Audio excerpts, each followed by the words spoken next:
This is Monday, July 18th, and the eggs have been in the incubator for 14 days. So I've just taken the incubator out of the cradle that does the turning. And now I'm removing the little racks that hold the eggs in place. I've added extra water already. You increase the humidity at this time. And I just sort of distribute them a little better, I guess. They should hatch at any time over the next 4 days, according to what I have been reading. That would take us through to the 22nd, but I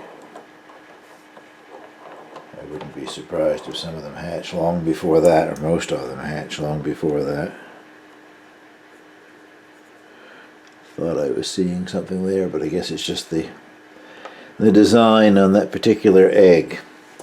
So I'll put the cover back on, which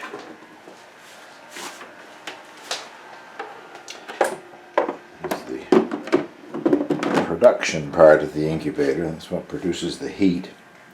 And there's a little vent here. I will close that down some so that the humidity inside will increase, and I'll bring you back and when they start to hatch and try to do some time-lapse photography of them hatching, I guess. It's now July 21st. I was beginning to wonder if anything was ever going to hatch. This is 2.5 days roughly since I stopped turning the eggs, but sometime in the night last night they started hatching, and 5 or 6 or so in there right now. They move around so much that I can't count them. But I wanted to show you the setup before I give you a little look in through and see the ones that are there currently. But on top of that pile of books, that's my GoPro and a thing called a slopes mount, which I tend to use a lot now. When you see those tiny close-ups in the garden and whatever, the GoPro is sitting in the plastic slopes mount without any housing or anything, and it's doing time-lapse. It's taking a picture every half second. So I'll let it run for an hour or so. Hopefully it will see 1 or 2 more hatch out, and when I play that back, even with 2 frames a second, it's going to be a bit jumpy, but it's the only way really of getting one hatching out without the video being 10 or 15 minutes long on that stage. So let's have a little look at the ones that have hatched so far. Some of them are dry. They're not all dried off yet, so I wait until they're dry and fluffy before I remove them and put them in the brooder. I don't know if the microphone on the camera is picking up the chirping or not, but they're all talking to each other. So far, all the ones that have hatched, their markings look the same to me, so it doesn't mean necessarily they'll have the exact same feathering when they grow into adults, but get a better count there. 3, 5, I think 5. Piled up on top of each other, it's hard to tell, but I think there are 5 so far, so I'll let them go for another hour or so, and I'll remove them and put them in the brooder. We'll see how many more hatch out, I guess, over the next day or so. A couple of short clips taken through the plastic on the incubator, so it's not all that clear. All the little speckles are fluff that any of the little birds lose when they hatch, and static electricity, it sticks to the side of the plastic. And also I had a light behind it, which is creating quite a glare. This first clip is the 6 that were in there when I started making the time lapse, and you don't see anything else hatch in this clip. But in the clip that follows, you get to see 2 hatch after I took these 6 out and put them in the brooder.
camera is being closely inspected.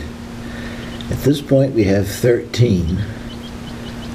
There may yet be more. I don't know. I see at least one egg where the little air hole that they've pecked first. I think I see that starting in one more. So tomorrow will be day 4 since they were stopped turning, and that is supposed to be the extent of when they hatch, I guess. So we've got 24 hours to go yet, maybe more, but we've got 13 anyway.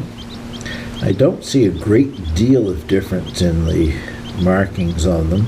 2 that are quite black, and some of them have redder stripes down their backs than others do. It'd be interesting to see what they look like when they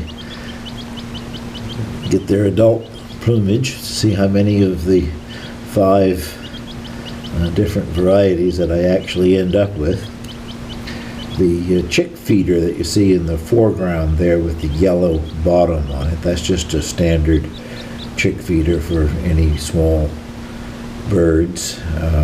I've got that on paper towel just because I wanted to sprinkle some of the feed on the towel so that they would recognize it as food, and that's working quite well. They're eating and they're drinking. The white fountain over in the corner, water fountain, is specifically for quail. It has a very narrow trough, ½ inch or so around the base. Quail drown quite easily if you use a standard chick water fountain. People put marbles or stones or something in the base of their larger water fountains so that they can still get a drink, but they won't fall face first in it and drown or whatever. But that one is specifically designed for quail, and I've used it before when I raised the bob white quail. It works very well. Some of them are sleeping, some of them are over here where closer to me where you can't see them anymore. They're attracted to my voice, I guess.